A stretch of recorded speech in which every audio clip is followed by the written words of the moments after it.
ಸರ್ಕಾರ ನಾನು 5 ಬಾರಿ ಮಂತ್ರಿ ಆಗಿದ್ದೀನಿ. ನಾವು ಒಂದಿನೂ ಈ ಥರದ ಘೋಷಣೆಗಳನ್ನು ಮಾಡಿಲ್ಲ. ಇದರ ಸ್ಪೆಸಿಫಿಕ್ ಆಗಿ ನಾನು ವಿರೋಧ ಪಕ್ಷದ ನಾಯಕನ ಮಾತಾಡಬೇಕಾದ್ರೆ ಇದನ್ನ ದಾಖಲೆ ಪ್ರಕಾರ ನೋಡಿ ಮಾತಾಡಬೇಕು ಅಂತ ನನ್ನ ಟಿವಿ ಚಾನಲ್ ಅಲ್ಲಿ ಕೂತ್ಕೊಂಡು ಅದನ್ನ ರಿಪೀಟ್ ಮಾಡಿ ನಾನು ನೋಡಿದ್ದೀನಿ. 100% ಅವ್ರು ಹೇಳಿದ್ದಾರೆ ಆ ಮೌಲಿಗಳ ಸಭೆಯಲ್ಲಿ, ನಾನು 10,000 ಕೋಟಿಯನ್ನ ನಾನು ಕೊಡ್ತೀನಿ ಅಂತ ಹೇಳಿದ್ದಾರೆ. ಇದೇ ಪದವನ್ನ ಉಪಯೋಗ ಮಾಡಿದ್ದಾರೆ. ಶಿವಪ್ಪ ಅನ್ನೋ ರೈತ ಆತ್ಮಹತ್ಯೆ ಮಾಡಿದ್ರೆ ಅವ್ನು ಕೊಡಕ್ ನಿಮ್ ಕೈಲಿ ಸರ್ಕಾರಕ್ಕೆ ಯೋಗ್ಯತೆ ಇಲ್ಲ. ಈಗ ಆ ಸಬ್ಜೆಕ್ಟ್ಗೆ 10,000 ಕೋಟಿಯಲ್ಲಿ ಅನೌನ್ಸ್ ಮಾಡ್ತೀರಾ, ರೈತರಿಗೆ 2,000 ಕೋಟಿ ಕೊಡಕ್ ನಿಮ್ ಕೈಲಿ ಆಗ್ತಾ ಇಲ್ಲ. ನಾವು ಸರ್ಕಾರ ನಾನು 5 ಬಾರಿ ಮಂತ್ರಿ ಆಗಿದ್ದೀನಿ. ನಾವು ಒಂದಿನೂ ಈ ತರದ ಘೋಷಣೆಗಳನ್ನು ಮಾಡಿಲ್ಲ. ಅವ್ರು ಮಾಡಿದ್ದಾರೆ. ನಾನು ಇದರ ಸ್ಪೆಸಿಫಿಕ್ ಆಗಿ ನಾನು ವಿರೋಧ ಪಕ್ಷದ ನಾಯಕನ ಮಾತಾಡಬೇಕಾದ್ರೆ ಇದನ್ನ ದಾಖಲೆ ಪ್ರಕಾರ ನೋಡಿ ಮಾತಾಡಬೇಕು ಅಂತ ನನ್ನ ಟಿವಿ ಚಾನಲ್ ಅಲ್ಲಿ ಕೂತ್ಕೊಂಡು ಅದನ್ನ ರಿಪೀಟ್ ಮಾಡಿ ನಾನು ನೋಡಿದ್ದೀನಿ. 100% ಅವ್ರು ಹೇಳಿದ್ದಾರೆ ಆ ಮೌಲಿಗಳ ಸಭೆಯಲ್ಲಿ, ನಾನು 10,000 ಕೋಟಿಯನ್ನ ನಾನು ಕೊಡ್ತೀನಿ ಅಂತ ಹೇಳಿದ್ದಾರೆ. ಇದೇ ಪದವನ್ನ ಉಪಯೋಗ ಮಾಡಿದ್ದಾರೆ. ಇದು ಸರಿ ಇಲ್ಲ, ಇದು ಸರಿ ಅಂತ ಹೇಳಿಲ್ಲ. ನಾನು ಮಾತಾಡ್ತೀನಿ ಬಿಡ್ರಿ. ಆಮೇಲೆ ನೀವು ನೋಡಿ ದಿನೇಶ್, ಆಮೇಲೆ ನೀವು ವಿರುದ್ಧವಾಗಿ ಮಾತಾಡಿ. ನಾನು ಕೂತ್ಕೊಂಡು ನೀವು ಎದ್ದ ತಕ್ಷಣ ಸ್ಪೀಕರ್ ಕೊಟ್ಟ ತಕ್ಷಣ ನಾನು ಕೂತ್ಕೊಂತೀನಿ. ನಿಮ್ ಪೂರ್ತಿ ಅವಕಾಶ, ನಿಮ್ಗೆ ಸಮರ್ಥನೆ ಮಾಡಕ್ಕೆ ನಿಮಗೂ ಸಂವಿಧಾನ ಪ್ರಕಾರವಾಗಿ ಅಧಿಕಾರ ಇದೆ, ಮಾಡಿ. ನಾನು ಹೇಳುವಂಥದ್ದು, ನೀವೊಂದು ಅಧಿವೇಶನ ನಡೆಯುವಂತ ಸಂದರ್ಭದಲ್ಲಿ ನೀವು ಈ ತರ ಘೋಷಣೆ ಮಾಡಿದ್ರೆ ಅಧಿವೇಶನ ಯಾಕೆ ನಡಿಬೇಕು? ಚರ್ಚೆ ಯಾಕೆ ನಡಿಬೇಕು? ಮಂತ್ರಿಗಳೆಲ್ಲ ಉತ್ತರ ಕೊಡ್ಬೇಕಲ್ಲ. ಅದೇ ಸಂಬಂಧಪಟ್ಟಂತ ಮಂತ್ರಿಗಳಿದ್ದಾರೆ, ಯಾರು ವಕ್ಫ್ ಬೋರ್ಡ್ ಖಾತೆ ಎಲ್ಲ ಇದಾರಲ್ಲ, ಅವರು ಅನೌನ್ಸ್ ಮಾಡಿದ್ರೆ ನಮ್ಗೇನು ಇಲ್ಲ. ಇಲ್ಲ ಅನೌನ್ಸ್ ಮಾಡಿದ್ರೆ ಇಡೀ ರಾಜ್ಯಕ್ಕೆ ಒಂದು ಮೆಸೇಜ್ ಹೋಗ್ತೈತೆ. ನೀವು ಆಚೆ ಕಡೆ ಮಾಡಿದ್ರೆ ಅದು ಪೊಲಿಟಿಕಲ್ ಆಗ್ತೈತೆ, ಸದನಕ್ಕೆ ಗೌರವ ಬರಲ್ಲ. ಆ ದೃಷ್ಟಿಯಿಂದ ನಾನು ಇದು ತಪ್ಪು. 10,000 ಕೋಟಿ ಏನು ಮಾಡಿದ್ದೀರಾ, ಆ ತರ ಘೋಷಣೆಯನ್ನ ಮಾಡಬಾರ್ದು. ನಿನ್ನೆಯಿಂದ ನಾನು ಬರದ ಬಗ್ಗೆ ನಾನು ಕೇಳ್ಕೊಂಡು ಸತ್ತಿದ್ದಾನೆ. ನನ್ನ ಶಿವಪ್ಪ ಅನ್ನೋ ರೈತ ಆತ್ಮಹತ್ಯೆ ಮಾಡಿದ್ರೆ ಅವ್ನು ಕೊಡಕ್ ನಿಮ್ ಕೈಲಿ ಸರ್ಕಾರಕ್ಕೆ ಯೋಗ್ಯತೆ ಇಲ್ಲ. ಈಗ ಆ ಸಬ್ಜೆಕ್ಟ್ಗೆ 10,000 ಕೋಟಿಯಲ್ಲಿ ಅನೌನ್ಸ್ ಮಾಡ್ತೀರಾ, ರೈತರಿಗೆ 2,000 ಕೋಟಿ ಕೊಡಕ್ ನಿಮ್ ಕೈಲಿ ಆಗ್ತಾ ಇಲ್ಲ. ಈಗ ನ್ಯಾಯನ ಇದು ಕೇಳೋದು? ಕೇಳೋದು ವಿರೋಧ ಪಕ್ಷವಾಗಿ ನಾನು ತಪ್ಪಾಗಿ ನೀವು ಕೊಡಿ. 10,000 ಅಲ್ಲ, 50,000 ಕೋಟಿ ಕೊಡಿ. 50,000 ಕೋಟಿ ಕೊಡಿ. ದಿನೇಶ್, 50,000 ಕೋಟಿ ಮಾತಾಡಿ. ನಾನೇನ ತಪ್ಪು ಮಾತಾಡಿದ್ರೆ ದಯವಿಟ್ಟು ದಿನೇಶ್ ಅವರೇ ಅದರ 10 ಪಟ್ಟು ರಿಯಾಕ್ಷನ್ ಕೊಡಿ, 10 ಪಟ್ಟು ಕಠಿಣವಾಗಿ ಕೊಡಿ. ನಾನೇನು ತಲೆ ಕೆಡಿಸ್ಕೊಳಲ್ಲ. ನಾನು ಹೇಳೋಂಥದ್ದು, ಇಡೀ ಸದನ ನೆನ್ನೆ ಬರಗಾಲದ ಬಗ್ಗೆ ಚರ್ಚೆ ಮಾಡ್ತಾ ಇದ್ವಿ. ನಾವು ಕೇಳ್ತಾ ಇದ್ರಿ ಒಂದು 2,000-3,000 ಕೋಟಿ ಆದ್ರೂ ಇಮಿಡಿಯೇಟ್ ರಿಲೀಸ್ ಮಾಡಿ ಅಂತ. ನೀವು ಮಾಡ್ಲಿಲ್ಲ. 10,000 ಕೋಟಿ ಕೊಡ್ತೀನಿ ಅಂತ ಹೇಳಿದಿರಿ. ಅವ್ರಿಗೆ 10,000 ಕೋಟಿ ಕೊಡೋದು ರೈತರೇನು ಅನ್ಯಾಯ ಮಾಡಿದ್ದಾರೆ ನೋಡಿ. ಶಿವಪ್ಪ ಅನ್ನೋನ್ 2 ದಿನದಿಂದ ಆತ್ಮಹತ್ಯೆ ಮಾಡ್ಕೊಂಡಿದ್ದಾನೆ, 36 ವರ್ಷ. ಅವ್ರ ಗತಿ ಏನು? ಶರತ್ ಕೂತ್ಕೊಳ್ಳಿ. ಶರತ್ 135 ಆಯ್ಕೆ ಮಾಡಿದ್ದಾರೆ. ಘೋಷಣೆ ಮಾಡಲಿ. ನಾನು ಆದ ತಕ್ಷಣ ದಿನೇಶ್ ಗುಂಡೂರಾವ್ಗೆ ಕೊಡಿ. ದಿನೇಶ್ ಗುಂಡೂರಾವ್ ಅವ್ರಿಗೆ ಸರ್ ಕೂತ್ಕೊಳ್ಳಿ. 135 ಜನ ನಿಮ್ಗೆ ಆಯ್ಕೆ ಮಾಡಿ ಬಹುಮತ ಕೊಟ್ಟಿದ್ದಾರೆ. ರೈತನ್ ಮರಿಬೇಡಿ.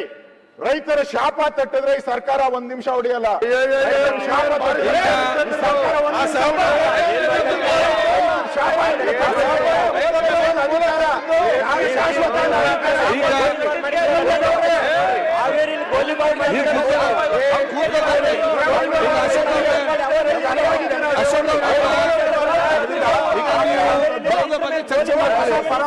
ಮಾಡಿದ್ದೀರಾ?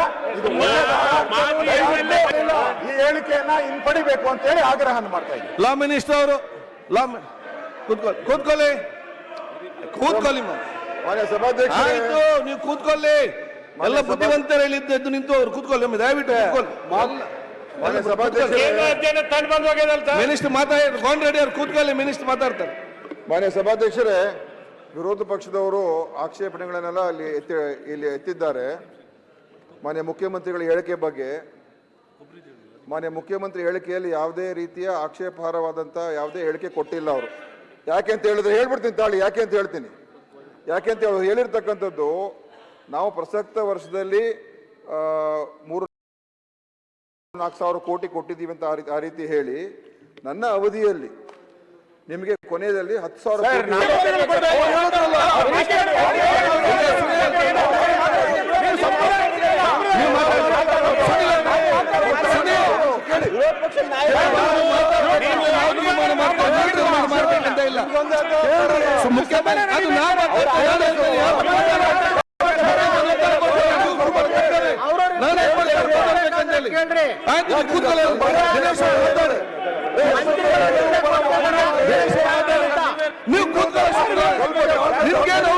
ನೀವು ಶಕ್ತಿ ಕೇಳುವಂತದ್ದು ಯಾರು ಮತ್ತು ಕೊಡ್ತಾರೆ.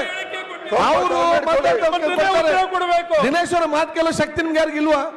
ಅಶ್ವತ್ಥ ಇಲ್ಲ, ಕೂತ್ಕೊಳ್ಳಿ, ಕೂತ್ಕೊಳ್ಳಿ. ನೀವು ಮಾತಾಡಿ ಅವಕಾಶ ಕೊಡಿ. ಮುಖ್ಯಮಂತ್ರಿ ಬರ್ತಾರೆ, ಮಾತಾಡ್ತಾರೆ. ಅವ್ರು ಕೊಡ್ತಾರೆ. ಹೇಳಿಲ್ಲ ಅಂತ ಅವ್ರು ಹೇಳ್ತಾರೆ. ಪತ್ರಿಕೆಗಳು ನಂಗೆ ಹೇಳಿದೆ ಅಂತ ಬರ್ತಾ ಇದೆ. ಮುಖ್ಯಮಂತ್ರಿ ಕೊಡ್ತಾರೆ, ಆಯ್ತು, ಕೊಡ್ತಾರೆ, ಬಂದವರು ಕೊಡ್ತಾರೆ. ಕ್ಲಾರಿಟಿ ಮಾಡಿ. ಬಂದವರು ಕೊಡ್ತಾರೆ, ನೀವು ಕೂತ್ಕೊಳ್ಳಿ ಈಗ. ನೀವು ಹೇಳಿ ಈಗ. ಸರ್, ಈಗ ಮಾನ್ಯ ಮುಖ್ಯಮಂತ್ರಿಗಳು ಯಾವುದೇ ಕಾರ್ಯಕ್ರಮ ನೀವು ಆ ಸಭೆಗೆ ಹೋಗಿದ್ರಾ? ದಿನೇಶ್ ಗುಂಡ ಒಂದ್ ನಿಮಿಷ ಕೇಳ್ರಿ, ನೆನ್ನೆ ಆ ಸಭೆಗೆ ಹೋಗಿದ್ರಾ ನೀವು? ನೆನ್ನೆ ಆ ಸಭೆಗೆ ಅಲ್ಲ, ನೀವು ನೀವು ಸುನೀಲ್ ಅವರು ಎಲ್ಲರೂ ಊರೇ ಮಾತಾಡಿದ್ರು. ಆಯ್ತು ಈಗ ಸರ್, ಈಗ ಸುನೀಲ್ ಅವರು ಹೇಳಿರ್ತಕ್ಕಂಥದ್ದು ನಾನು ಒಪ್ತೀನಿ. ಸುನೀಲ್ ಅವರ ಆಕ್ಷೇಪಣೆ ಖಂಡಿತ ಸದನ ಇದ್ದಾಗ ಯಾವುದೇ ಘೋಷಣೆಗಳನ್ನ ಕಾರ್ಯಕ್ರಮದ ಬಗ್ಗೆ ಅಧಿಕೃತ ಕಾರ್ಯಕ್ರಮಗಳ ಬಗ್ಗೆ ಸರ್ಕಾರ ಘೋಷಣೆ ಮಾಡಬಾರ್ದು. ಕೂತ್ಕೊಳ್ಳಿ. ನಾನು ಅವ್ರ ಆಕ್ಷೇಪಣೆ ಒಪ್ತೀನಿ. ಆದ್ರೆ ಮುಖ್ಯಮಂತ್ರಿಗಳು ಯಾವುದೇ ಕಾರ್ಯಕ್ರಮವನ್ನು ಘೋಷಣೆ ಮಾಡಲಿಲ್ಲ, ಅಧಿಕೃತ ಕಾರ್ಯಕ್ರಮ ಘೋಷಣೆ ಮಾಡಲಿಲ್ಲ. ಆ ಸಮಾಜದಲ್ಲಿ ನನ್ನ ಹೇಳ್ತಾರೆ, ಅವಧಿಯಲ್ಲಿ ಹೇಳ್ತಾರೆ, ನ್ಯಾಯ ಹೇಳ್ಬೋದು. ಕೊಡಿಸ್ತೀನಿ. ನಿಮ್ಗೆ ಯಾವುದೇ ರೀತಿ ಅನ್ಯಾಯ ಆಗೋದಕ್ಕೆ ಬಿಡೋದಿಲ್ಲ. ನಮ್ಮ ಸರ್ಕಾರದಲ್ಲಿ ಹಂತ ಹಂತವಾಗಿ 10,000 ಕೋಟಿವರೆಗೂ ನಿಮ್ಗೆ ಕೊಡಿಸ್ತೀನಿ ಅಂತ ಹೇಳಿದ್ದಾರೆ. ಅದು ನಿಮ್ಮ ಕ್ಲಾರಿಫಿಕೇಶನ್, ನಿಮ್ಮ ಆಕ್ಷೇಪಣೆ ಇರಲಿ, ನಾವು ಮಾಡ್ತೀವಿ.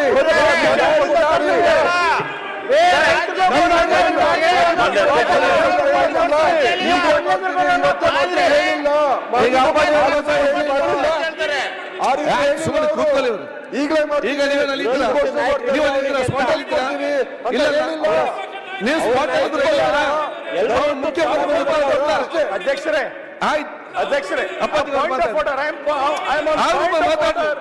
ನಾನು ನೋಡಿದ್ರೆ ಪಾಯಿಂಟ್ ಆಫ್ ಆರ್ಡರ್ ಕೇಳ್ತಾ ಇದ್ರ ಸ್ವಲ್ಪ ಎಂ ಬಿ ಪಾಟೀಲ್ ಅವರು ಮಾತಾಡಿ.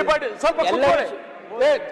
ಅಪ್ಪಾಜಿ ಅವ್ರಿಗೆ ಮಾತಾಡಿ. ಪಾಯಿಂಟ್ ಆಫ್ ಆರ್ಡರ್ ಒಂದ್ ನಿಮಿಷ ಸರ್ ನನಗೆ ಒಂದೇ ನಿಮಿಷ.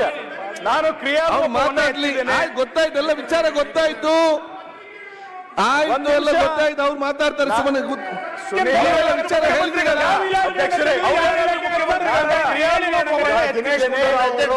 ದಯವಿಟ್ಟು ಅವಕಾಶ ಮಾಡಿ. ಸಿಎಂ ಅವರು ವಿವರಣೆ ಕೊಡಬೇಕು.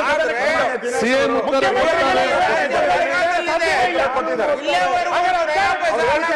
ದಿನೇಶ್ ಅವರು ಹೇಳಿಕೆ ಕೊಟ್ಟಿದ್ದಾರೆ, ಅವ್ರೇನ್ ಕೊಡೋ ಅವಶ್ಯಕತೆ ಉತ್ತರ ಅಲ್ಲ, ಅವ್ರು ಮಾತಾಡ್ಲಿಕ್ಕೆ ಅವಕಾಶ ಕೊಡಿ. ಆಯ್ತು, ಸದಸ್ಯರು ಕೇಳಿದರೆ ಕೊಡುವ. ಸರ್ಕಾರ ಅಂದ್ರೆ ಮಂತ್ರಿಗಳು, ಸರ್ಕಾರ ಅಂದ್ರೆ ಮಂತ್ರಿಗಳು ಉತ್ತರ ಕೊಟ್ಟ ಮೇಲೆ ನೋಡಿ ಅಧ್ಯಕ್ಷರೇ, ಹಿರಿಯ ಸದಸ್ಯರು ಕೇಳಿದ್ದಾರೆ. ದಿನೇಶ್ ಅವರು ಹೇಳಿದ್ದಾರೆ, ನಾವೇನು ಆತರ ಘೋಷಣೆ ಮಾಡಿಲ್ಲ, ಆತರ ಘೋಷಣೆ ಮಾಡಿದ್ರೆ ಅದು ಸಂವಿಧಾನದ ತಪ್ಪು, ಮಾಡಬಾರ್ದಾಯ್ತು ಅಂತ ನಾವ್ ಹೇಳ್ತಾ ಇದ್ದೀರಿ. ಮುಖ್ಯಮಂತ್ರಿಗಳು ಘೋಷಣೆ ಮಾಡಿದ್ದಾರೆ. ಆ ರೈತರಿಗೆ 2,000 ಸರ್ಕಾರಕ್ಕೆ ಯೋಗ್ಯತೆ ಇಲ್ಲ, ಇವ್ರಿಗೆ ಮಾತ್ರ 10,000